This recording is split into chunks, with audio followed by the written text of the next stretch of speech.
الشیطان اللعین الرجیم بسم اللہ الرحمن الرحیم الحمد للہ رب العالمین والعاقبۃ للمتقین والجنۃ للمؤمنین والنار للملحدین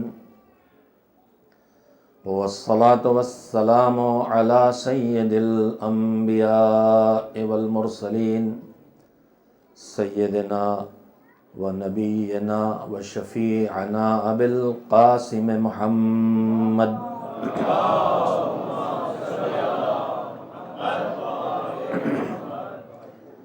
و آلہ الطیبین الطاہرین المعصومین المظلومین واللعنۃ الدائمۃ الباقیۃ علی اعدائہم اجمعین من الآن الی یوم الدین اما بعد فقد قال اللہ سبحانہ وتعالی فی کتابہ المبین وهو اصدق الصادقین وقولہ الحق بسم اللہ الرحمن الرحیم اهدنا الصراط المستقیم صراط الذین انعمت علیہم غیر المغضوب علیہم ولا الضالین صلوات بھیجے محمد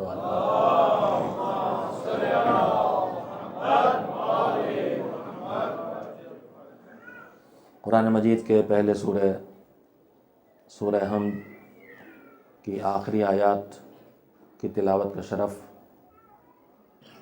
حاصل کیا گیا ہے، جس میں پروردگار عالم نے اپنے بندوں کو ان کی زندگی کی اہم ترین دعا سکھائی ہے اور بتائی ہے۔ اے ہمارے مالک، ہمیں ہر لمحے تیری طرف سے مدد اور توفیق کی ضرورت ہے، نہ تیری توفیق کے بغیر ہدایت کے راستے پر آ سکتا تھا اور نہ تیری مدد کے بغیر ہدایت کے راستے پر باقی رہ سکتا ہوں۔ راہ ہدایت پر پہنچنا بھی تیرے کرم کے ذریعے اور راہ ہدایت پر آنے کے بعد اس پر باقی رہنا بھی تیرے کرم کا محتاج۔ اسی حقیقت کی طرف مولائے کائنات امیر المومنین امام المتقین حضرت علی بن ابی طالب علیہ السلام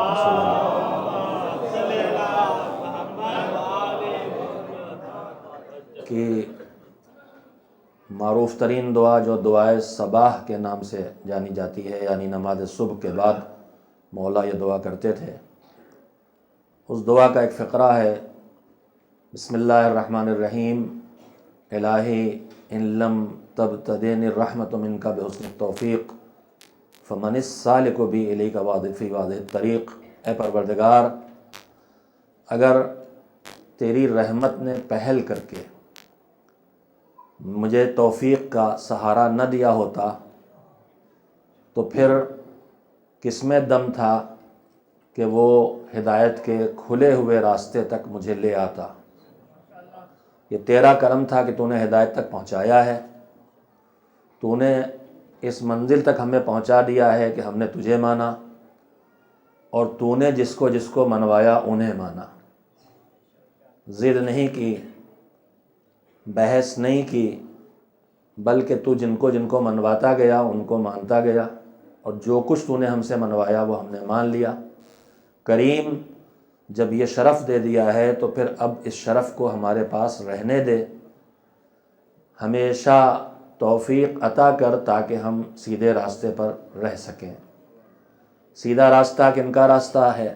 جن پر تو نے نعمتیں نازل کی ہیں، ان کے راستے پر چلتے رہنے کی توفیق عطا فرما۔ لیکن اے میرے مالک، یہ کرم کر میرے اوپر کہ ان کے راستے پر نہ جاؤں میں جو بھٹک گئے ہیں، اور ان کے راستے پر بھی نہ جاؤں جنہوں نے تیری بارگاہ میں اتنی سرکشی کی ہے بہکنے کے بعد کہ وہ تیرے غضب کے مستحق ہو چکے ہیں۔ مالک ان سے محفوظ رکھ، اور جن پر تو نے اپنی نعمتیں نازل کی ہیں ان کے راستے پر مجھے باقی رکھ۔ عزیزان محترم، آپ حضرات کی خدمت میں جو گفتگو 3 شبوں پہلے شروع کی گئی، اس میں نے آپ سے پہلے ہی دن یہ بات عرض کی تھی یا دوسرے دن، کہ لوگ عام طور پر یہ پوچھتے ہیں کہ آپ جو مجالس پڑھیں گے ان کا موضوع کیا ہوگا۔ میں نے عرض کیا تھا کہ موضوع کی اپنی جگہ پوری اہمیت ہے اور گفتگو موضوع پر ہی ہونا چاہیے، لیکن موضوع کے سے زیادہ اہم بات یہ ہے کہ کسی بھی موضوع پر بات کی جائے تو اس کا مقصد کیا ہے۔ مقصد لوگوں کو خوش کرنا ہے یا مقصد پروردگار کو راضی کرنا ہے؟ مقصد مجلس میں آنے والوں کو راضی کرنا ہے یا مقصد محمد و آل محمد علیہ السلام کی خوشنودی اور رضا کا حاصل کرنا ہے؟ یہ زیادہ اہم مسئلہ ہے۔ موضوع اور مقصد دونوں ایک دوسرے سے مطابق ہوں۔ میں نے آپ حضرات کی خدمت میں یہ عنوان گفتگو رکھا ہے کہ پوری زمین پر، پوری دنیا میں مسائل و مصائب کی جتنی قسمیں ہیں، جس طرح کے مسائل سے انسانیت دوچار ہے، ان سارے مسائل کی جڑ میں قرآن و اہل بیت سے دوری ہونا ہے، اور ان سارے مسائل کا حل قرآن و اہل بیت سے وابستہ ہو جانا ہے۔ اسی موضوع گفتگو کو میں نے آپ حضرات کی خدمت میں شروع کیا ہے، اور آج بات کو یہاں سے عرض کرنا چاہتا ہوں جہاں سے کل بات چھوڑی تھی، کہ اللہ نے جن کو بڑی ذمہ داریاں دی ہیں ان کے اوپر ان کو بڑے حقوق بھی دیے ہیں، اور جن کا حق بڑا رکھا ہے تو ان کا حق اس لیے بڑا رکھا ہے کہ ان کی ذمہ داریاں بھی بڑی ہیں۔ محمد و آل محمد علیہ السلام، میں نے نام لیا ہے پیغمبر کا اور ان کی آل کا،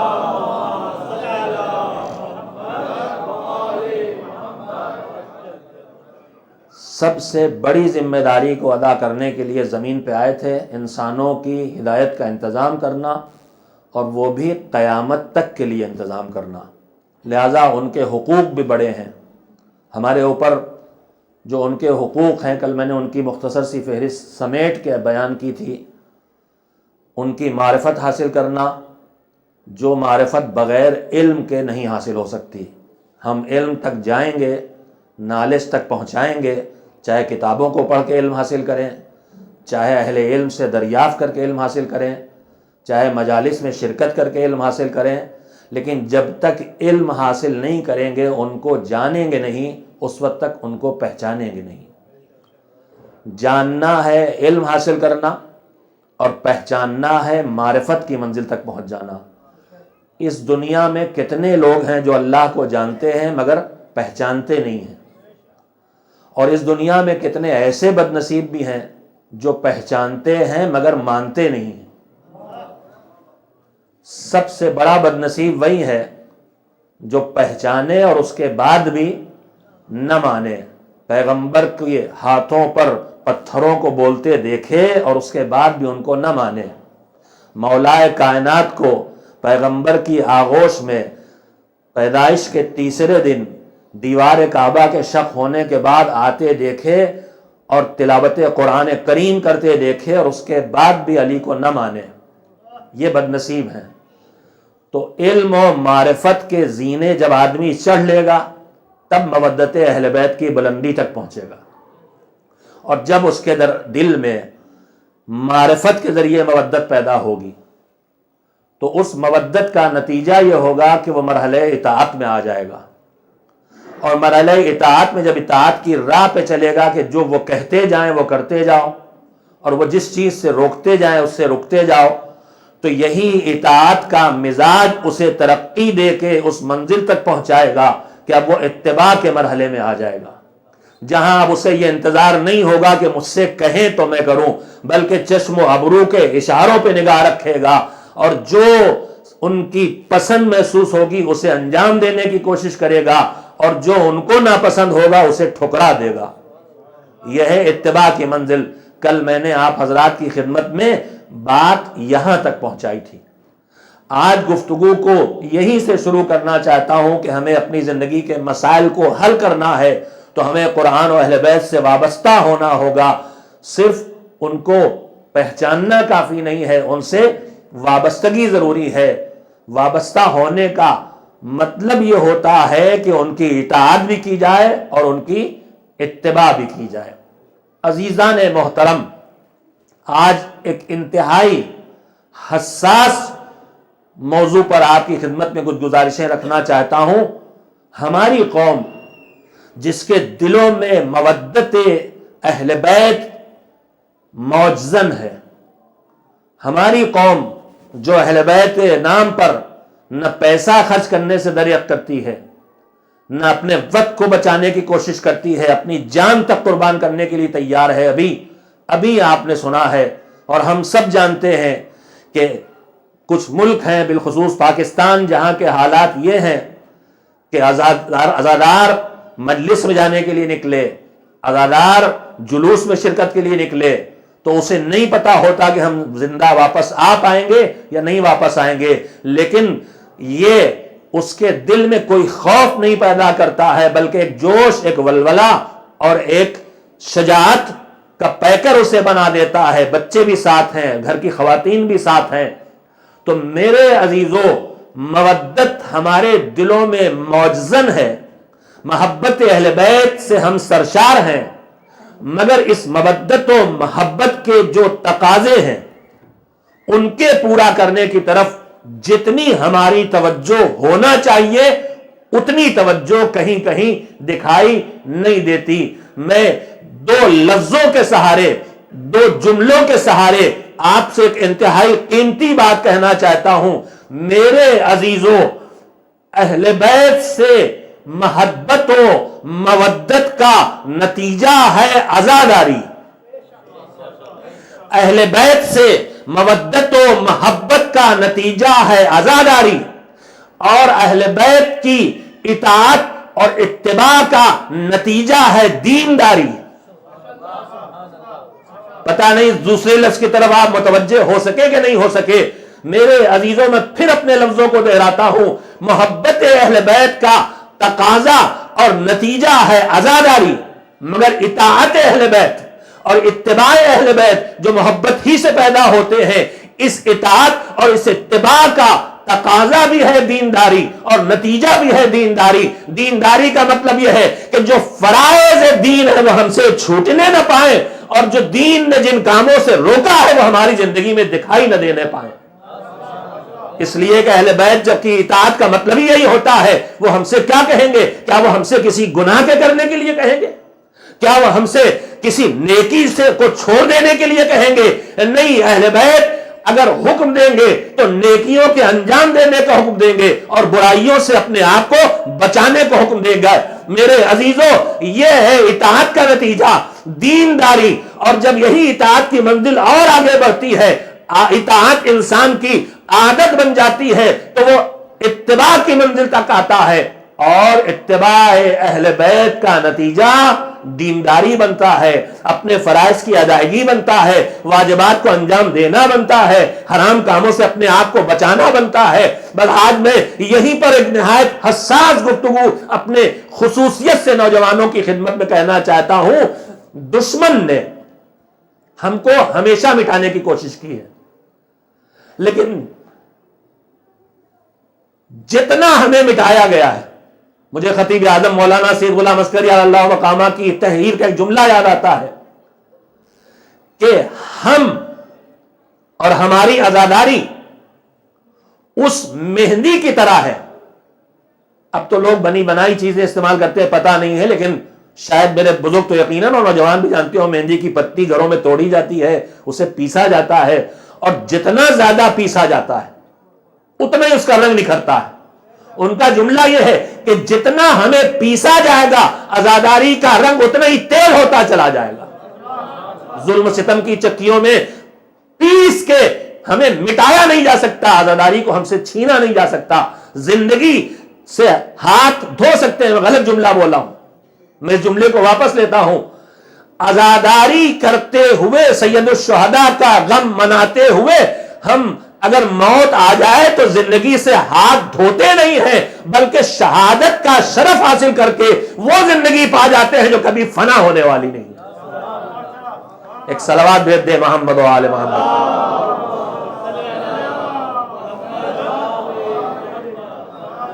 مودت کا تقاضا ہے عزاداری, اور اتباع و اطاعت کا تقاضا ہے دینداری. ہماری سوچ کو, ہماری فکر کو, ہمارے وجود کو, ہمارے مذہب کو مٹانے کی سازشیں اس دن سے شروع ہو گئی جس دن سے پیغمبر نے اسے بچانے کی تدبیریں کی. پیغمبر دین کو اگر پوری طرح سے آپ متوجہ ہوں گے تو مجھے ایک جملہ ہی کہنا کافی ہے کہ دعوت ذوالعشیرہ میں پیغمبر نے دین کو بعد میں پیش کیا ہے, دین کی حفاظت کے انتظام کا تذکرہ پہلے کیا ہے. اسلام کا پیغام بعد میں سنایا ہے, علی کی وصایت و خلافت و امامت و ولایت کا اعلان پہلے کیا ہے. تو فکر تھی پیغمبر کو اس کے بچانے کی. بچانے کے لیے جہاں پیغمبر اور ان کی آل بڑھی آگے دین کو, وہیں دین کو مٹانے کے لیے دشمنان دین آگے بڑھے, جو سلسلہ آج تک جاری ہے. دشمن روز نئی سازشیں رچتا ہے. انقلاب اسلامی کے کامیاب ہونے کے بعد ایران میں پہلی کوشش کی گئی عراق کے اس وقت کے حاکم صدام کے ذریعے حملہ کر کے اسے مٹا دینے کی, لیکن جب ناکام ہو گئے, دشمن جب ناکام ہو گیا اسلحوں کی جنگ میں, تو اس نے اسلحوں کی جنگ کو برقرار رکھتے ہوئے فکری جنگ چھیڑ دی, اور اس نے ان جگہوں کو تلاش کیا. ہمیں تھوڑی سی سنجیدہ گفتگو ہے میری, لیکن میرے سننے والے بھی سنجیدہ ہیں, اور صلوات سنجیدگی کی دلیل ہے, غیر سنجیدہ ہونے کی دلیل نہیں ہے.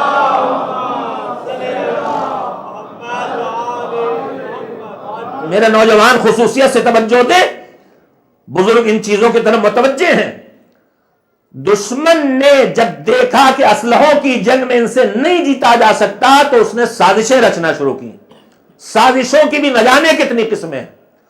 ان سازشوں میں ایک سازش یہ ہے کہ صراط مستقیم پر 14 صدیوں سے چلتی ہوئی اس قوم کو, جو غدیر سے جس نے قدم بڑھایا اور کربلا کے سہارے آج تک صراط مستقیم پر باقی ہے, اسے فکری لحاظ سے, اسے عملی لحاظ سے, اسے سوچ کے لحاظ سے, عقیدے کے لحاظ سے, ہر لحاظ سے اسے بہکانے کی کوشش کی جائے اور صراط مستقیم سے ہٹایا جائے. ایک نمونہ مجھے آپ کی خدمت میں آج عرض کرنا ہے. جب دینداری کی بات ہوتی ہے, جس کا میں بار بار وضاحت کرنا نہیں چاہتا, لیکن ممکن اس لفظ سے ذرا کم آپ آشنا ہو, دینداری یعنی نمازی ہونا, دیندار ہونا یعنی روزے دار ہونا, دیندار ہونا یعنی اگر حج واجب ہے تو حج واجب ادا کرنا, دیندار ہونا یعنی اپنے مال میں جو اللہ نے حق رکھا ہے اسے نکالنا, دیندار ہونا یعنی جو کھانا پینا حرام ہے اسے چھوڑنا, دیندار ہونا یعنی اذیت مومن سے اپنے آپ کو بچانا, دیندار ہونا یعنی حرام سے اپنے آپ کو بچانا اور واجبات کو انجام دینا. یہ دینداری کا پہلا مرحلہ ہے. اور دینداری جب اور بلندیوں تک جاتی ہے تو پھر واجبات اور محرمات پہ انسان نہیں رکتا, بلکہ ڈھونڈتا پھرتا ہے کوئی بھی اچھا کام مل جائے, واجب نہ صحیح نہ ہو, مستحب ہے تو انجام دے لے, اور بچنا ہے تو حرام سے نہیں مکروہات سے بھی اپنے آپ کو بچا سکے. تو اس نے, دشمن نے جو سازشیں رچی ہیں ان میں سے ایک انتہائی درجہ خطرناک سازش یہ ہے کہ وہ اسلام کے, ایمان کے بنیادی نظریات میں تبدیلی پیدا کرنے کی کوشش کر رہا ہے. قرآن کریم نے انسان کی خلقت کا مقصد کیا بتایا ہے, کیوں پیدا کیا انسان کو؟ قرآن مجید جواب دے رہا ہے اس کا, اور قرآن کوئی روایت نہیں ہے کہ اس میں بحث کرے کہ اس کی سند کمزور ہے, اس میں راوی جو ہے ضعیف ہے اور بھول گیا ہے. یہ قرآن مجید کی آیت ہے, سورہ ذاریات کی آیت ہے. بسم اللہ الرحمن الرحیم, وما خلقت الجن والانس الا لیعبدون. میں نے صرف انسانوں کو نہیں جنوں کو بھی اس لیے پیدا کیا ہے کہ وہ میری عبادت کریں. میں اس وقت تفصیلات میں نہیں جاؤں گا. عبادت کا لفظ سننے کے بعد عام طور پر ذہنوں میں آتا نماز، روزہ، حج، زکات، خمس، جہاد، عزاداری، ماتمداری، زیارت امام، غریبوں کی مدد، یہی سب سمجھ آتا ہے. مگر میرے عزیزوں، یہ چند کاموں کا انجام دینا صرف عبادت نہیں ہے. عبادت پھر کیا ہے؟ ایک جملے سے بات کو آپ کی خدمت میں منتقل کر رہا ہوں. عبادت چند مخصوص اعمال کا انجام دینا نہیں ہے، بلکہ عبادت نام ہے حکم خدا کے مطابق مرضی خدا کو حاصل کرنے کے لیے زندگی بسر کرنا. اگر حکم خدا کے مطابق نہ ہو، مرضی خدا کے لیے نہ ہو، تو ساری رات کی نمازیں بیکار جائیں گی. لیکن اگر حکم خدا کے مطابق ہو اور رضائے پروردگار کے لیے ہو تو بستر پہ چادر تان کے سو جانا اتنی اونچی عبادت بن جائے گا کہ مرضی الہی ان کے حوالے کر دی جائے گی.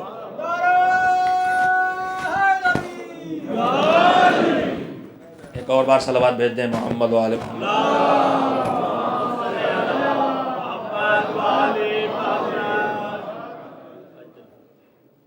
اللہ قرآن مجید میں صاف لفظوں میں کہہ رہا وَمَا خَلَقْتُ الْجِنَّ وَالْإِنسَ إِلَّا لِيَعْبُدُونَ.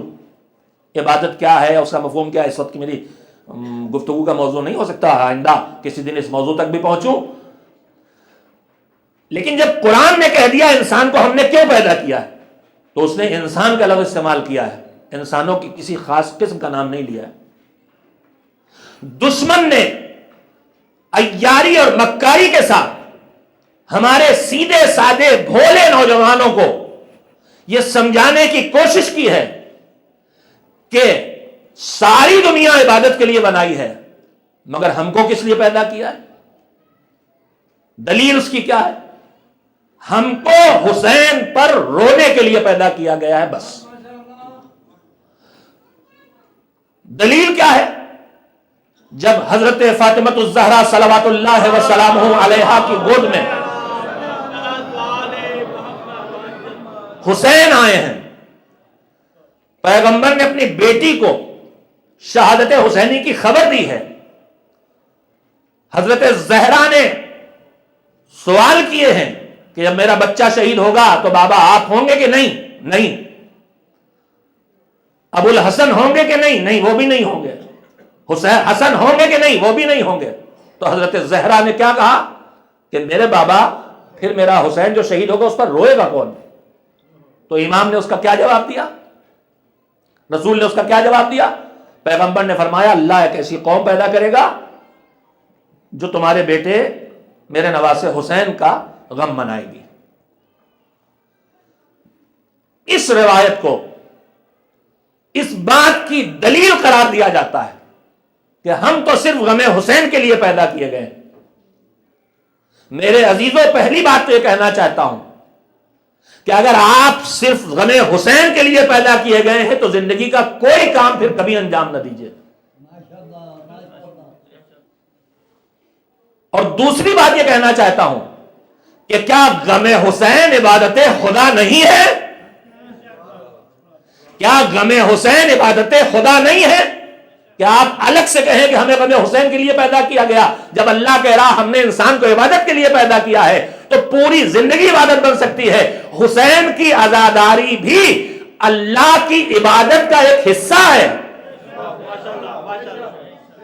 کیوں ہم یہ کہیں کہ ہمیں بس اس لیے پیدا کیا گیا؟ ہمیں اللہ کی عبادت کے لیے پیدا کیا گیا. اس عبادت کے بہت سے حصے ہیں، ان میں سے غم سید الشہداء بھی ہے. اور پھر میں پوچھتا ہوں کہ اگر یہ کہتے ہیں آپ، میرا کوئی جوان کسی کے بہکائے میں آ کے، کسی شاطر کسی عیار کے بہکائے میں آ کے یہ کہتا ہے کہ ہمیں تو بس حسین پہ رونے کے لیے پیدا کیا گیا ہے، تو پھر معاذ اللہ کل سے علی پہ ماتم بھی بند کر دو. جب یہ کہتے ہو صرف حسین کے غم کے لیے پیدا کیا گیا ہے تو علی کا ماتم کیوں کرتے ہو؟ تو حضرت فاطمہ الزہرا کا ماتم کیوں کرتے ہو؟ یہ ایک ایسا فلسفہ تراشا گیا ہے. دیکھیے، کسی کو طاقت سے روک دینا، عزاداری کو روکنے کے لیے تلواریں، بندوقیں، گولیاں، چھری سب چل رہا ہے، مگر وہ سب طاقت سے روکا جاتا ہے. جیسے ہی وہ طاقت ہٹے گی وہ پھر کام شروع ہو جائے گا. جیسے فٹ بال میں ہوا بھری ہو اور آپ اس گیند کو جس میں ہوا بھری ہے پانی میں رکھ کے ہاتھ سے دبائیں تو آپ کے ہاتھ کے پریشر سے وہ پانی کے اندر چلا جائے گا، لیکن جیسے ہی ہاتھ ہٹے گا باہر آ جائے گا۔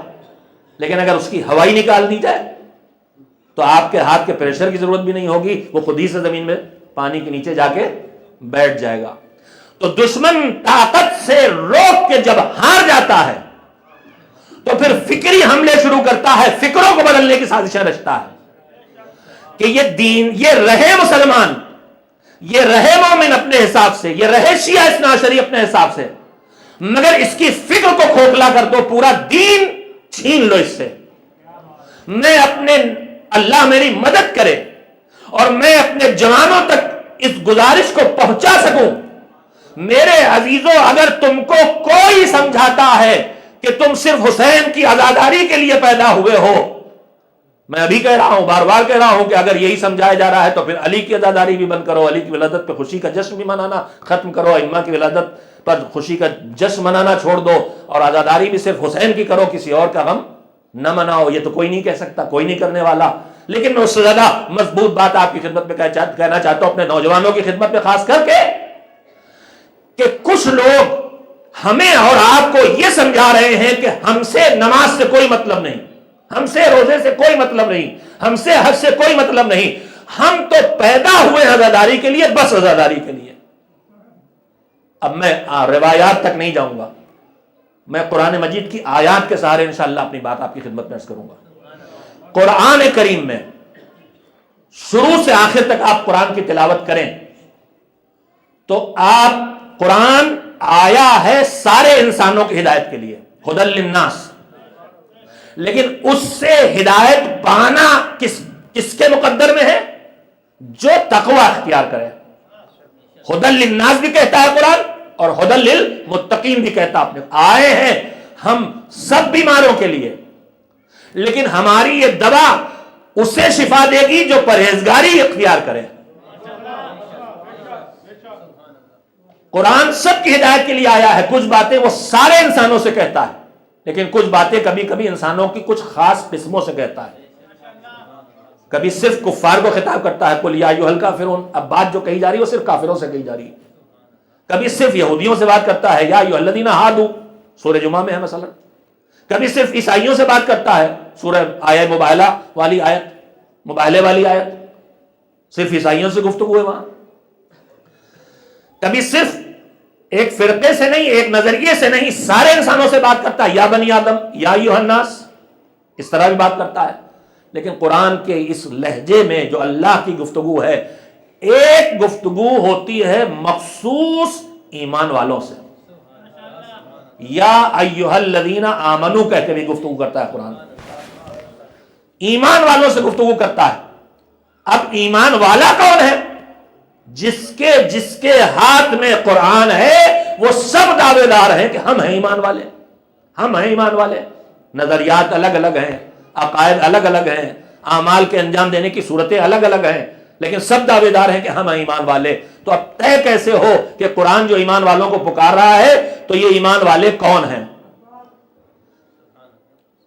راستہ ایک ہی جگہ ہے، جس کے ذریعے یہ کتاب ہم تک پہنچی ہے، وہی بتائے گا کہ اس کتاب میں جو لکھا ہے اس کا مطلب کیا ہے، یا اس کے پالے اور تربیت کردہ اس کے شاگرد جو اس کے اہل بیت ہیں وہ بتائیں گے۔ ہم گئے پیغمبر کے پاس، سرکار قرآن میں جگہ جگہ ایمان والو ایمان والو ایمان والو پکارا گیا ہے، کیسے طے ہو کہ ایمان والے کون ہیں؟ تو پیغمبر کا ایک ارشاد جو سارے عالم اسلام کے تمام فرقے اسے قبول کرتے ہیں کہ پیغمبر نے مولا کائنات امیر المومنین حضرت علی بن ابی طالب علیہ السلام کو خطاب کرتے ہوئے فرمایا ہے کہ یا علی حبک ایمان و بغضک کفر و نفاق۔ پتہ نہیں آپ متوجہ ہیں کہ نہیں؟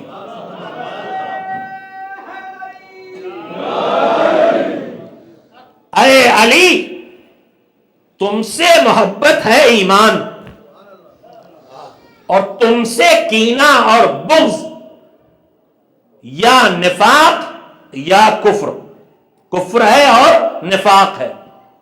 ایک ذرا سے رک جائیے، علی سے محبت ایمان، علی سے محبت کو کتنے نام دیے پیغمبر نے؟ علی سے محبت کو ایک نام دیا، ایمان، اور علی سے بغض اور کینوں کو کتنے نام دیے؟ دو نام دے دیے، کفر اور نفاق۔ کیوں؟ ہم آپ تو ہیں نہیں کہ جو الفاظ بولنا چاہیے وہ رہ جائیں اور جو نہیں کہنا چاہیے وہ بول پڑیں، ہم سے روز ہوتا رہتا ہے۔ یہ تو پیغمبر ہیں، ما ينطق وما ينطق عن الهوى ان هو الا وحی یوحی، یہ تو اپنی طرف سے کچھ کہتے ہی نہیں، وہی کہتے ہیں جو اللہ نے ان پہ بھیجا ہے۔ تو اللہ ہی کی بات ہے جو پیغمبر اپنے لفظوں سے بتا رہے ہیں۔ قرآن اور حدیث میں بس اتنا ہی سے فرق ہے، قرآن اور حدیث میں بس اتنا ہی سے فرق ہے کہ قرآن میں بات بھی اللہ کی ہوتی ہے، الفاظ بھی اللہ کے ہوتے ہیں، لیکن حدیث میں بات اللہ کی ہوتی ہے اور الفاظ محمد و آل محمد کے ہوتے ہیں۔ ممکن ہے نہ کوئی چوک ممکن ہے۔ تو محبت کو ایک نام دیا ایمان اور نفرت کو دو نام دیے کفر و نفاق۔ ذرا سے غور فرمائے، بات سمجھ میں آ جائے گی انشاءاللہ ہر ایک کے۔ محبت و نفرت دونوں جذبے ہیں، دونوں جذبے ہیں۔ یہ جذبے کہاں پیدا ہوتے ہیں؟ محبت کا جذبہ بھی دل میں پیدا ہوتا ہے اور کینہ اور بغض اور نفرت بھی دل میں پیدا ہوتی ہے۔ یہ دونوں جذبے چھپے بھی رہتے ہیں، کھل بھی جاتے ہیں۔ آدمی 10 سال کسی کے ساتھ زندگی بسر کرتا ہے اور پھر وہ اس سے کچھ ایسا برتاؤ پاتا ہے کہ کہتا ہے مجھے نہیں اندازہ تھا کہ ان کو مجھ سے اتنی نفرت ہے۔ 10 سال زندگی بسر کرتا ہے اور پھر ایک مرتبہ کوئی ایسا کام دیکھنے کو ملتا ہے کہ کہتا ہے کہ مجھے نہیں اندازہ تھا یہ مجھ سے اتنی محبت کرتے ہیں۔ تو نفرت اور محبت دو جذبے ہیں جو دل میں آتے ہیں، لیکن ضروری نہیں کہ دل میں چھپے رہیں۔ چھپی محبت بھی ہوتی ہے، کھلی محبت بھی ہوتی ہے۔ چھپی ہوئی نفرتیں اور کینے بھی ہوتے ہیں اور کھلے ہوئے نفرتیں اور کینے بھی ہوتے ہیں۔ اب آپ توجہ دیں، پیغمبر نے فرمایا یا علی حبک ایمان، اے علی تم سے محبت ایمان۔ ایک ہی نام دے کے پیغمبر یہ فرما رہے ہیں کہ علی کی محبت چھپی رہے تو بھی ایمان ہے، کھل جائے تو بھی ایمان ہے۔ اور علی سے نفرت کو دو نام کے دے کے بتا رہے ہیں کہ جب تک علی سے کینہ چھپا رہے اس وقت تک نفاق ہے، لیکن جب علی سے دشمنی کھل جائے تو وہ نفاق نہیں ہے، وہ کفر سے بدل چکا۔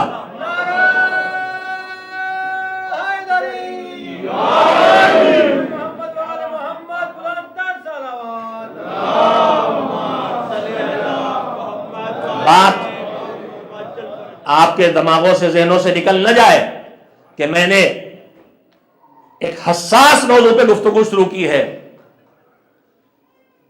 ہمیں دشمن کے مکار اور عیار دشمن نے کچھ ہمارے سادہ لوگوں کو اپنا ہتھیار بنا کے یہ فکر دینا شروع کر دی ہے کہ تمہارا دینداری سے کوئی کام نہیں، تم تو علی والے ہو، تم سے کیا مطلب نماز سے، تم سے کیا مطلب روزے سے،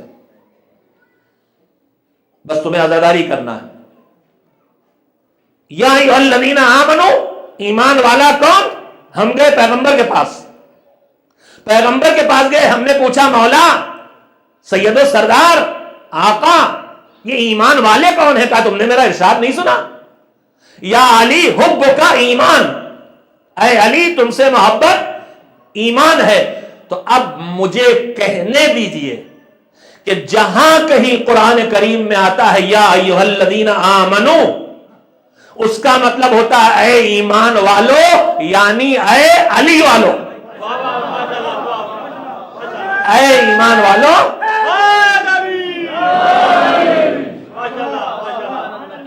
ایک بار پرجوش طور پہ صلوات مل جل کے بھیج دے محمد و آل محمد۔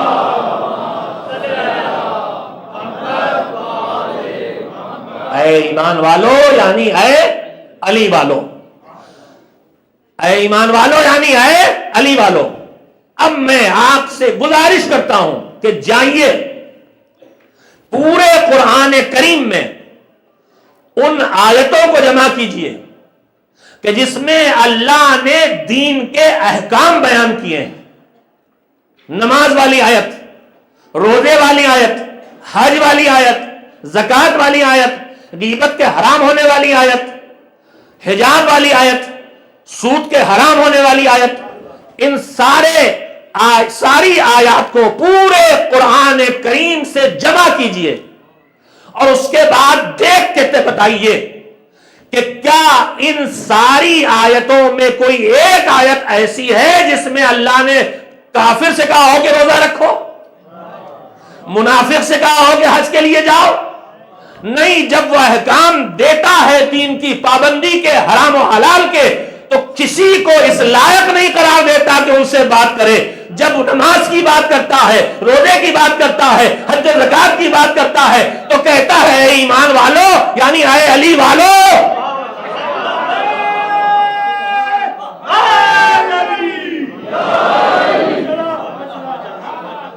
اب آپ خود طے کر لیجئے کہ آپ ان کی باتیں مانیں گے جو میرے سے جیسے جاہل ممبروں پہ آ کے شاعری کے ذریعے یا خطابت کے ذریعے یہ سمجھا رہے ہیں کہ تمہارے لیے یہ کچھ نہیں ہے، تم تو علی والے ہو، تمہیں بس تم حسین والے ہو، تمہیں صرف عزاداری کرنا ہے، یا میں اس قرآن کی بات مانوں، اس قرآن کی بات مانوں جو اللہ کا کلام ہے، قرآن کی بات مانوں، تو پھر نتیجہ یہ نکلتا ہے کہ پوری دنیا میں کوئی اس لائق بنا ہی نہیں ہے کہ اللہ اس سے کہے نماز پڑھو، اللہ اس سے کہے روزہ رکھو، اللہ اس سے کہے حج کرو۔ یہ صرف علی والے ہیں جو مودت علی کے سہارے اس بلندی میں چلے گئے ہیں کہ اب اللہ کہہ رہا اب تم اس لائق ہوئے ہو کہ ہمارے سامنے سر جھکاؤ۔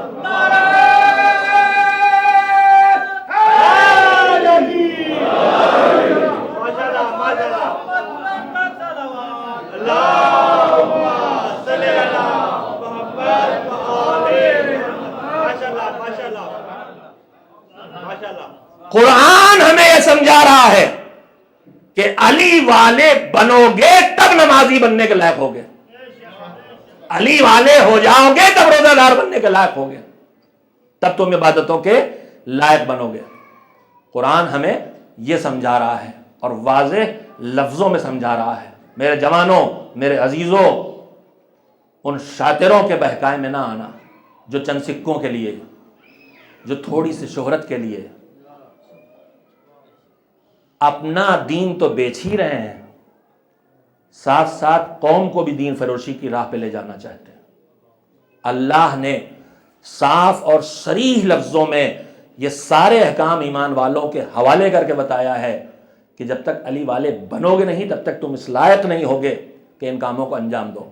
بس میں اپنی بات کو ختم کرتا ہوں۔ میں نے آیات کے ذریعے آپ کی خدمت میں ایک بات کہہ دی، اب اس کے بعد ایک روایت کا سہارا اور لوں تاکہ اور بات واضح ہو جائے۔ آپ کی خدمت میں آتا رہا ہوں، ہو سکتا ہے باتیں آپ کے خدمت میں بعض اجزاء اس کے پہلے بھی عرض کیے ہوئے، لیکن جب قوم کی ضرورت ہے تو مجھے دہرانے میں کوئی شرم نہیں ہے۔ ہمارے چھٹے امام حضرت جعفر صادق علیہ السلام کے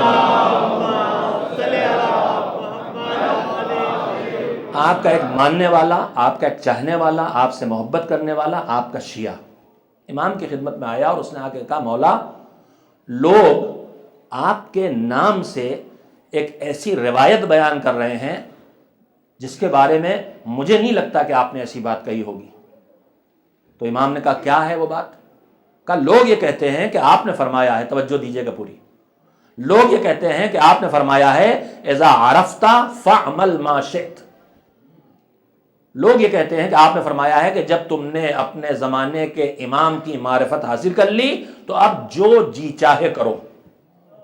اذا عرفت، معرفت حاصل کر لی، فاعمل ما شئت، پھر جو جی چاہے کرو۔ کہ مولا آپ نے فرمایا ہے یہ؟ وہ سوچ رہا تھا کہ ایسی بات امام کہہ ہی نہیں سکتے، اور ہم آپ بھی سوچ رہے ہیں کہ امام کیسے کہہ سکتے ہیں کہ ہمیں مان لو اس کے بعد جو جی چاہے کرو؟ امام کہہ سکتے ہیں ایسی بات؟ اس کو بھی لگ رہا تھا امام ایسی بات نہیں کہہ سکتے، لیکن امام نے فرمایا ہاں ہم نے کہا ہے، یہ ہمارا ارشاد ہے، ہماری بات ہے۔ تو اس نے فوراً کہا کہ مولا اس کا مطلب تو یہ ہوا کہ آپ کو ماننے کے بعد ہمارا جو جی چاہے کریں، شراب پینے کا دل چاہے شراب پئیں، چوری کرنے کا دل چاہے چوری کریں، بدکاری کا دل چاہے بدکاری کریں۔ 3 بڑے گناہوں کا نام اس نے لیا کہ آپ کہہ رہے ہیں اگر کہ ہمیں مانو پھر جو جی چاہے کرو، تو ہمارا جی چاہتا شراب پینے کا، سب پوری دنیا پی رہی، ہم بلا وجہ محروم ہیں اس سے۔ حالانکہ محروم نہیں ہیں، نہ پی کے انشاءاللہ اللہ کی رحمتیں پا کے مرحوم ہوں گے۔ ہم تو خالی دنیا سے چلے جانے والے کو مرحوم کہتے ہیں، مگر حقیقتاً یہ تو ایک دعا ہے کہ اللہ رحمت شامل حال کرے، زندہ کے لیے بھی ہے مردہ کے لیے بھی۔ جب چھینک آتی ہے تو کیا کہتے ہیں؟ یرحمک اللہ، یعنی اللہ تمہیں مرحوم کرے، تمہیں رحمت نازل کرے۔ امام نے کہا ہاں ہم نے کہا ہے، تو اس نے برجستہ یہ جملہ کہا کہ اس کا مطلب ہم چوری کریں، شراب پئیں، بدکاری کریں۔ 3 بڑے گناہوں کا نام لیا اس نے، جیسے اس نے مومن نے، امام کے صحابی نے۔ دیکھیے ایک جملہ اور کہنا چاہتا ہوں، جب امام کے سامنے جینے والا اور ان کے پاس اٹھنے بیٹھنے والا بھی امام کے ارشاد کا مطلب کبھی کبھی نہ سمجھ سکے، تو پھر صدیوں کے فاصلے سے جو روایتیں ہم تک پہنچی ہیں ان کے ذرا سے ترجمے پڑھ کے ہم مجتہد کیسے بن سکتے ہیں، فتوے کیسے دے سکتے ہیں؟ امام کے جملے ہیں لیکن وہ نہیں سمجھ سکا واقعہ اس کا مطلب چوری کریں، شراب پئیں، بدکاری کریں، گناہوں کی کھلی چھوٹ۔ روایت کہتی ہے امام نے فرمایا انا للہ و انا الیہ راجعون۔ یہ جملہ کب کہا جاتا ہے آیت قرآنی، مگر جو زندگی کا سلیقہ مذہب نے ہمیں سکھایا ہے اس میں ایک سلیقہ یہ ہے کہ جب کسی مصیبت کی یاد کرو، خاص کر کے جب کسی صاحب ایمان کی موت کی خبر ملے تو کہو انا للہ و انا الیہ راجعون، ہم سب اللہ کے لیے ہیں اور ہم سب کو اسی کی طرف واپس جانا ہے۔ امام نے کہا انا للہ و انا الیہ راجعون۔ میں آپ سے پھر ایک سوال کرنا چاہتا ہوں، میرا سوال یہ ہے کہ مولا نے انا للہ اس وقت کیوں پڑھی؟ یہاں کون مر گیا ہے؟ کون سی بڑی مصیبت آئی ہے؟ کس کی موت ہو گئی ہے کہ امام کہہ رہے ہیں انا للہ و انا الیہ راجعون؟ اس نے خالی مومن نے اتنا ہی تو کہا ہے کہ آپ جب کہہ رہے ہیں کہ ہمیں پہچانو، ہمیں مانو، پھر جو جی چاہے کرو، تو اس کا ہم چوری کریں، شراب پئیں، بدکاری کریں، اتنی بات تو کہی۔ پھر ایک حساس جملہ کہہ رہا ہوں آپ کی خدمت میں، توجہ کا بھی طلبگار ہوں آپ سے۔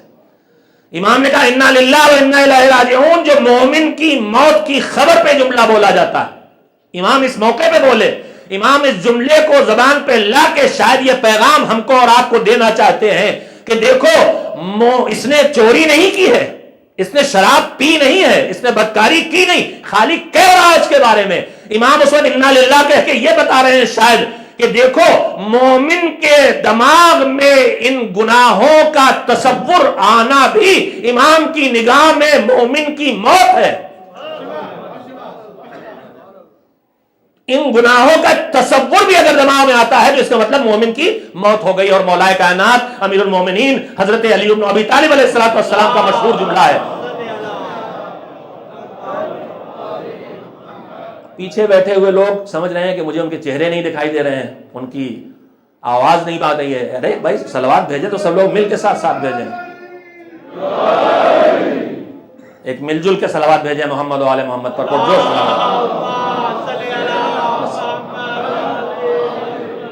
گھڑیاں ویسے سے لگائی گئی ہے کہ صرف میں دیکھوں آپ نہ دیکھ سکیں، مگر آپ مطمئن رہیں میں بہت تنگ نہیں کروں گا آپ کو۔ چوری کی نہیں تھی اس نے، صرف اس کی بات کہی تھی۔ امام نے فرمایا کہ انا للہ، یعنی امام کی نگاہ میں گناہوں کا خیال بھی دماغ میں آتا ہے تو مومن کی موت ہو جاتی ہے۔ مولا کائنات نے جملہ فرمایا کہ کوئی بھی صاحب ایمان رہتے ہوئے گناہ نہیں کرتا ہے، جتنی دیر وہ گناہ کرتا ہے اس کے دماغ سے ایمان نکل جاتا ہے۔ اگر اللہ پر بھروسہ باقی ہو، جنت و جہنم پر ایمان باقی ہو تو آدمی چوری اور بدکاری اور گناہ کرے گا نہیں۔ مولا نے فرمایا کہ جب آدمی گناہ کرتا ہے اتنی دیر کے لیے اس کا ایمان اس سے الگ ہو جاتا، پھر واپس آ جائے وہ ایک الگ بات ہے، لیکن اس وقت چلا جاتا ہے۔ امام نے انا اللہ پڑھنے کے بعد جملہ کہا حیات حیات حیات۔ عربی میں یہ جملہ تب کہتے ہیں جب کوئی بہت تکلیف دہ بات سامنے آئے۔ حیات حیات حیات کہہ کے امام نے فرمایا کہ جب ہمیں اللہ کی طرف سے اس بات کی اجازت نہیں ہے کہ ہم اس کی کوئی نافرمانی کریں تو پھر ہماری محبت کے نام پر تمہیں کیسے چھوٹ مل جائے گی گناہ کرنے کی؟ جب ہمیں اجازت نہیں ہے، ہم آپ سب جانتے ہو معصوم ہیں، ہم سے وہ کوئی غلطی نہیں کرتے، ایسا نہیں کہ مجبور ہیں، صاحب اختیار ہوتے ہوئے وہ کوئی غلطی نہیں کرتے، کوئی گناہ نہیں کرتے، ان سے اللہ نے گناہ کی طاقت چھین نہیں لی ہے۔ صاحب اختیار ہوتے ہوئے کبھی کوئی گناہ، اللہ کی کوئی نافرمانی نہیں کرتے۔ تو امام نے کہا جب ہمیں چھوٹ نہیں ملی تو ہماری محبت کے نام پر تمہیں کیسے چھوٹ مل جائے گی؟ تو اب ایک سوال اس کے دماغ میں پیدا ہوا، میرے ذہن میں بھی آیا جب تک میں نے پوری روایت نہ پڑھ لی. اس نے کہا مولا پھر یہ جو آپ کہہ رہے ہیں ہمیں مانو پھر جو جی چاہے کرو، اس کا مطلب کیا ہے آخر؟ پورا روایت میں نے اس ایک جملے کے لیے سنائی امام کا ارشاد. کہا مولا پھر یہ جو آپ کہہ رہے ہیں کہ ہمیں مانو پھر جو جی چاہے کرو، اس کا مطلب کیا ہے؟ تو امام نے فرمایا کہ ہم یہ کہہ رہے ہیں ہمیں مانو اور اس کے بعد جو جی چاہے کرو، اس سے ہماری مراد یہ نہیں ہے کہ برائیاں کرو اور گناہ کرو. اس سے ہماری مراد یہ ہے کہ ہمیں مانو اور اس کے بعد جو نیکی جی چاہے کرو. امام کے ارشاد کا مطلب یہ ہے کہ معرفت امام حاصل کر کے جب نیکیاں کرو گے تو تمہاری نیکیاں اللہ کی بارگاہ میں قابل قبول ہوں گی. لیکن امام کو پہچانے بغیر نمازیں پڑھتے رہو گے بیکار جائیں گی، حج کرتے رہو گے بیکار جائیں گے، روزے رکھتے رہو گے بیکار جائیں گے. امام یہ سمجھا رہے ہیں کہ ہماری محبت گناہوں کے انجام دینے کا لائسنس نہیں ہے، بلکہ ہماری محبت تمہاری نیکیوں کو بارگاہ خدا میں قابل قبول بنانے کا ذریعہ ہے. اذا عرفت فاعمل ما شئت، پہچانو پھر جو ہی چاہے کرو. اب اجر رسالت ادا کر دیا تم نے تو پیغام رسالت جو بھی آئے اس پہ عمل کرو گے تو اللہ کی بارگاہ میں قابل قبول بن جائے گا. بس میں بات کو یہیں پہ ختم کرتا ہوں عزیزو. ہماری زندگی میں جو مسائل پیدا ہو رہے ہیں ان کی بنیادی وجہ ہے قرآن سے دوری اور اہل بیت سے دوری، اور ان کا بنیادی حل ہے قرآن کے احکام پر عمل کرنا اور اہل بیت علیہ السلام کی سیرت و کردار کو پہچان کے ان کی اطاعت کرنا اور اطاعت سے آگے بڑھ کے ان کی اتباع کی منزلوں تک پہنچ جانا. کربلا والوں میں جس مجاہد کو چاہیں دیکھیں، جس شہید کو چاہیں دیکھیں، وہاں سب کے سب اتباع کی آخری اور اعلیٰ ترین منزلوں میں ہے. شب عاشور حسین نے امتحان لینے کے بعد کیا جملہ کہا تھا؟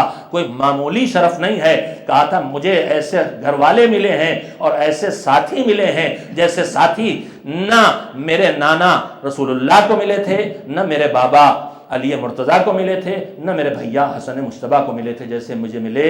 یہ کیسے ساتھی تھے؟ چشم و ابرو کے اشارے پر نگاہ رکھنے والے ساتھی، امام کے اشاروں پر فیصلہ لینے والے ساتھی. محرم کا آغاز ہو گیا. آج 2 محرم کی شب ہے. 2 محرم کی شب ہمارے پاس بہت سے پیغام لے کے آتی ہے. چاند نکل چکا ہے محرم کا. یہ چاند سن 61 ہجری سے پہلے بھی نکلا ہے، سن 61 ہجری کے بعد بھی نکلا ہے. سن 61 ہجری سے پہلے جب نکلتا تھا تو کبھی حسین کے نانا اس چاند کو دیکھ کے تصورات کی دنیا میں دیکھتے تھے میرا نواسا کربلا کے میدان میں پیاسا ذبح کیا جا رہا ہے. کبھی حسین کے بابا علی مرتضیٰ محرم کا چاند دیکھ کے ان کے دل و دماغ میں خیال آ جاتا تھا مجھے تو صفین کی جنگ میں جاتے ہوئے اس کرب و بلا کی زمین سے گزرنا بھی ہوگا. کبھی حسین کی ماں، دکھیاری ماں، کبھی چاند کو دیکھتی تھی، کبھی اپنی گود میں پنپتے ہوئے چاند کو دیکھتی تھی جب یہ چاند نکلے گا تو میرے چاند پہ گہن لگ جائے گا. سن 61 ہجری سے پہلے چاند کے دیکھنے والے دوسرے تھے. سن 61 ہجری کے بعد بھی یہ چاند نکلا ہے. اب چاند نکلتا ہے تو ام کلثوم اور زینب کبھی قمر بنی ہاشم کو یاد کرتی ہیں، ارے یہی تو وہ چاند نکلا تھا جس کے بعد میرا شیر جیسا بھیا بازو کٹا کے دریا کے کنارے سو گیا. اس چاند کو نکلتے دیکھ کے کبھی لیلا کو یاد آتا تھا اکبر کا چاند جیسا چہرہ، میرا لال کلیجے پہ برچھی کھا کے سویا تب جب یہ چاند نکلا تھا. کبھی رباب کے چہرے کے نگاہوں کے سامنے ننا سے ذبح کیا ہوا اصغر یہاں سامنے آ جاتا تھا. یہ چاند نکلا تھا تبھی تو میرے چاند کو خاک میں چھپایا گیا. اجرکم اللہ، اجرکم اللہ. محرم کا چاند نکل چکا ہے.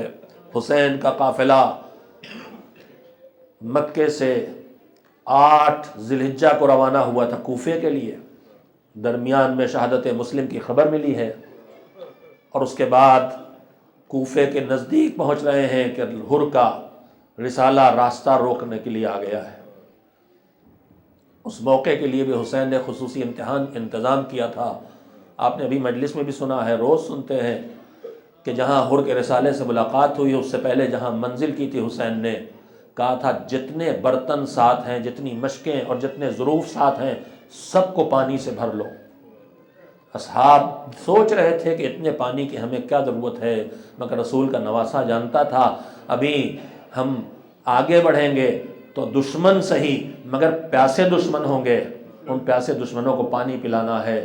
حر کے رسالے سے جب ملاقات ہوئی ہے، گھوڑوں کی زبانیں بھی باہر نکلی ہوئی تھیں۔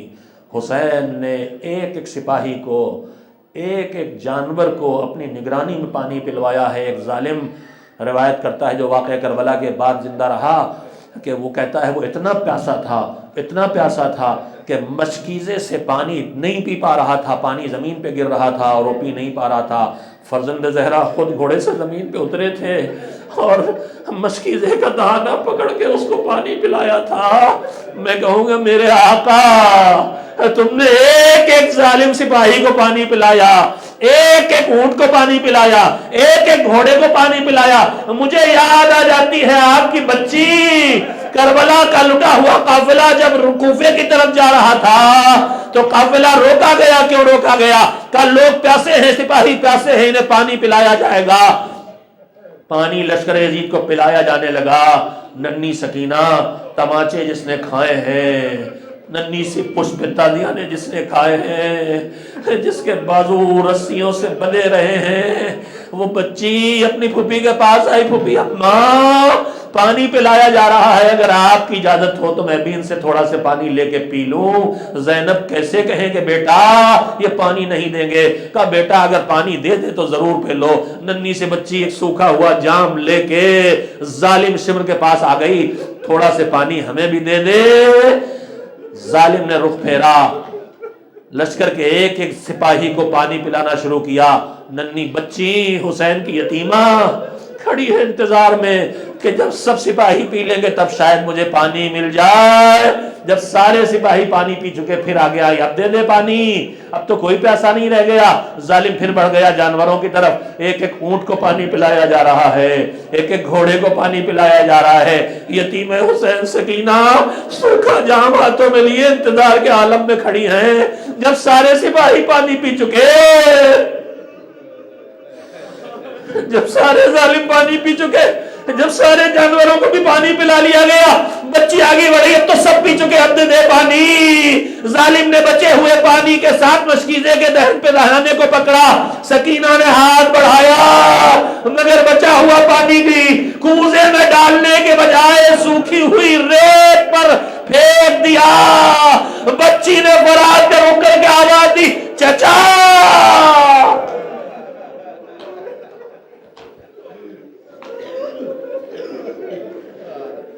جزاکم اللہ خیر الجزا۔ چچا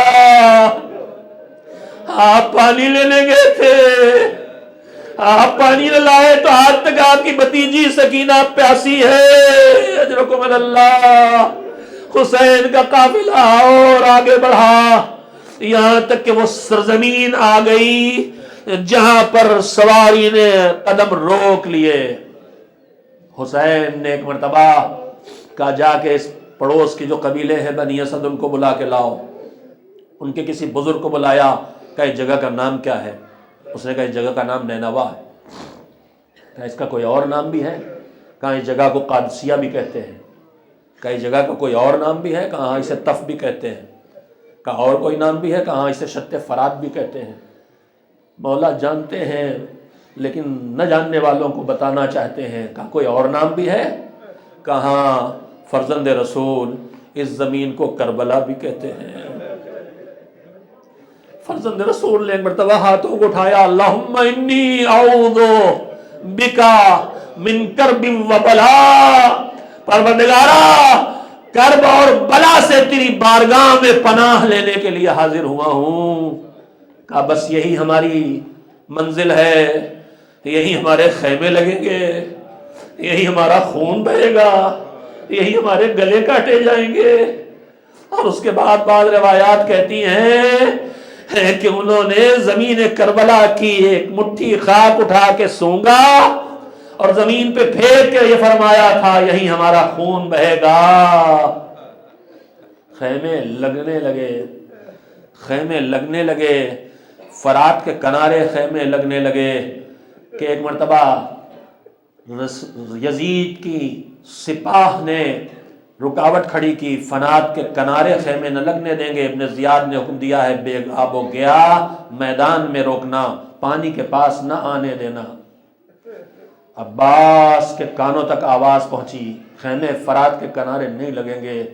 علی کا شیر بپھر گیا، علی کا شیر بپھر گیا، قبضے شمشیر پہ ہاتھ رکھا، کس کی مجال کہ میرے ہوتے ہوئے میرے آقا کے خیموں کو فرات سے دور لے جائے۔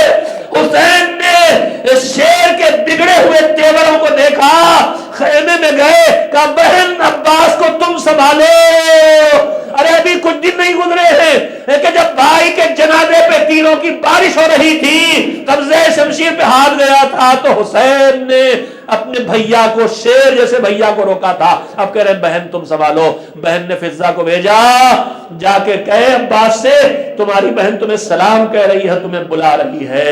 عباس سر جھکائے حاضر ہوئے، بہن کیا حکم ہے؟ کہا بھیا امام کا حکم ہے خیمے فرات کے کنارے سے ہٹا لو۔ بس دو تین فقرے اور سن لیں اور تھوڑا سے اور رو لیں۔ خیمے ہٹ گئے، فرات سے دور تپتے ہوئے میدان میں خیمے لگ گئے۔ حسین خیموں میں گردش کرتے ہوئے اپنی بہن کے خیمے میں پہنچے، دیکھا بہن کے چہرے پہ ایک عجیب و غریب بے چینی ہے۔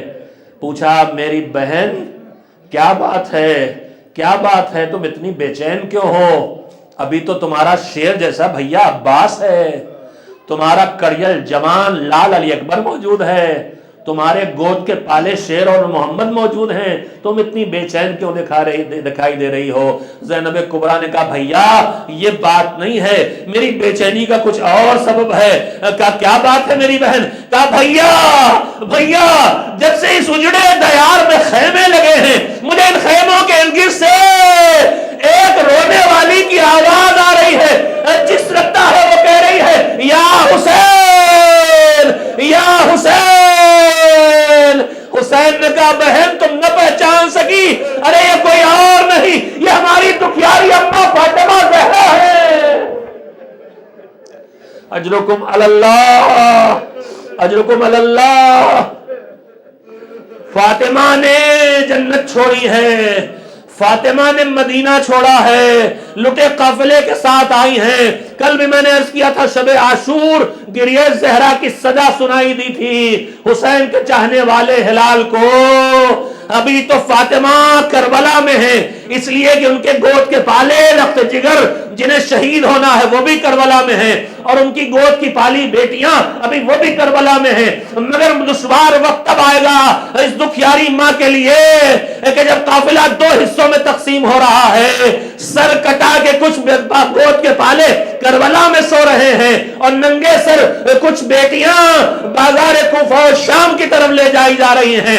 کبھی فاطمہ کربلا میں حسین پر گریہ کر رہی ہیں، کبھی بازار کوفہ و شام کے راستوں میں حسین کا گریہ ہے۔ بآخری فقرے سنیں، حسین کا لٹا ہوا قافلہ جب کربلا سے کوفے کی طرف جا رہا تھا، ایک مرتبہ جس نیزے پر حسین کا کٹا ہوا سر تھا وہ ظالم کے ہاتھوں سے چھوٹا اور زمین میں پیوست ہو گیا، اور لاکھ ظالم نے ہلانا چاہا، نیزہ اپنی جگہ سے نہیں ہٹا۔ قافلہ جب رکا، دیر ہوئی تو شبر نے پوچھا آگے کیوں نہیں بڑھتے؟ پتا چلا سر حسین جس نیزے پہ تھا وہ زمین میں پیوست ہو گیا ہے اور اپنی جگہ سے جنبش نہیں کرتا۔ شبر نے تازیانہ ہاتھ میں لیا، میں سمجھا کہ جا کے سر حسین سے بے ادبی کرے گا، مگر ظالم سر حسین کی طرف نہیں گیا، زنجیروں میں جکڑے بیمار کے پاس آیا۔ اپنے بابا سے کہو بڑھیں آگے ورنہ اس تازیانے سے تمہاری پشت کو لہو لہان کر دوں گا۔ بیمار امام نے ہتکڑیاں سنبھالی، بیڑیاں سنبھالی، تاؤں کے گراں بار سنبھالا، باپ کے کٹے سر کے سامنے آگے ہاتھ جوڑے، بابا اب ظالم کے تازیانے نہیں برداشت ہے، بابا تم آگے کیوں نہیں بڑھتے؟ سر حسین سے آواز آئی جب تک میری میری بچی سکینہ نہ مل جائے جو اونٹ سے گر گئی ہے، قافلے سے چھٹ گئی ہے، تب تک میں آگے نہیں بڑھوں گا، قافلہ چلنا ہے، لہذا اسے ڈھونڈنے کی اجازت مل گئی۔ پھوپھیاں چلی راستے میں پیچھے کی طرف، زینب ام کلثوم نے کچھ دور چل کے دیکھا ایک بی بی راہ میں کنارے بیٹھی ہے، سوچا ان سے پوچھے کوئی بچی تو نہیں دیکھی۔ جب نزدیک پہنچی تو دیکھا اس ضعیفہ کے جو سر پہ چادر ڈالے بیٹھی ہے، ان کی گود میں سکینہ آرام سے سو رہی ہیں۔ میں سمجھا زینب آگے بڑھ کے جلدی سے سکینہ کو اپنی گود میں لے لے گی، مگر زینب آگے بڑھی اور گفتگو شروع کی۔ اے بی بی تم کون ہو؟ ارے یہ یتیمہ حسین کی، جب سے اس کا بابا مارا گیا کسی نے تماچے مارے، کسی نے تالیانے لگائے، کسی نے گوشوارے چھینے، کسی نے اسے پیار نہیں کیا، تم کون ہو کہ تمہاری گود میں اتنے چین سے سو رہی ہے؟ بی بی نے نقاب اٹھائی، ارے میری بیٹی زینب، تم اپنی اماں کو نہ پہچان سکی؟